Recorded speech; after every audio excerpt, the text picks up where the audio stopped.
আসসালামু আলাইকুম ওয়া রাহমাতুল্লাহ।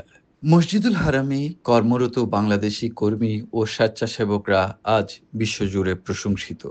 তাদের আন্তরিকতা, নিষ্ঠা আর মানবিক আচরণে মুগ্ধ হয়েছে দেশি-বিদেশি মুসল্লিরা। পবিত্র মসজিদুল হারামে প্রতিদিন লাখো মুসল্লি আল্লাহর ইবাদত বন্দেগীতে মশগুল থাকেন। আর এই বিশাল মানব সমুদ্রে অপরিসীম আন্তরিকতা নিয়ে কাজ করে আমাদের প্রবাসী বাংলাদেশি ভাইয়েরা। কেউ হুইলচেয়ার সরবরাহ করছেন, কেউ পথ হারানো হাজিদের গন্তব্য পৌঁছে দিচ্ছেন, কেউ আবার অসুস্থ হাজিদের প্রাথমিক চিকিৎসা দিচ্ছেন।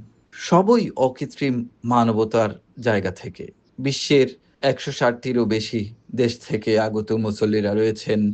বলছেন বাংলাদেশি কর্মীদের শিষ্টাচার, সহনশীলতা এবং হাসিমুখে সহযোগিতা হজের অন্যতম সুখকর অভিজ্ঞতা। সাম্প্রতিক সময়ে বাংলাদেশি এক পরিচ্ছন্নতা কর্মীর মানবিক আচরণের একটি ভিডিও সামাজিক মাধ্যমে ভাইরাল হয়। ভিডিওতে দেখা যায় তিনি এক মুসল্লিকে নিজের ব্যক্তিগত জায়নামাজ উপহার দিচ্ছেন। এই কাজেই তিনি কোটি মানুষের হৃদয় জয় করেছেন।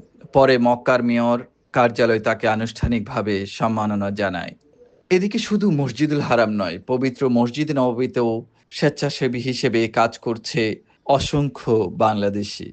আর এবার আরও অনেককে এই কাজে যুক্ত করার জন্য সৌদি কর্তৃপক্ষর দ্বার উন্মোচন করেছেন, দিয়েছেন সুযোগ। ধর্মীয় দিক নির্দেশনা প্রদান, নামাজের কাতার সুশৃঙ্খল রাখা, মসজিদুল নববীর আঙ্গিনা পরিষ্কার রাখা, ডিজিটাল ডিভাইস তদারক করা, দর্শনার্থীদের সেবাদান, এসব কিছু করতে পারবে নির্বাচিত স্বেচ্ছাসেবীরা। এজন্য আবেদন করতে হবে nvg.gov.sa তে গিয়ে। প্রতি বছর লাখো মুসল্লির আগমন ঘটে এই বিশাল আঙ্গিনায়। এই বিশাল আয়োজনকে নির্বিঘ্ন করতে ভূমিকা রেখে চলেছেন আমাদের ভাইয়েরা। তাদের পেশাদারিত্ব, সহমর্মিতা, মানবিকতা এখন বিশ্বজুড়ে প্রশংসিত।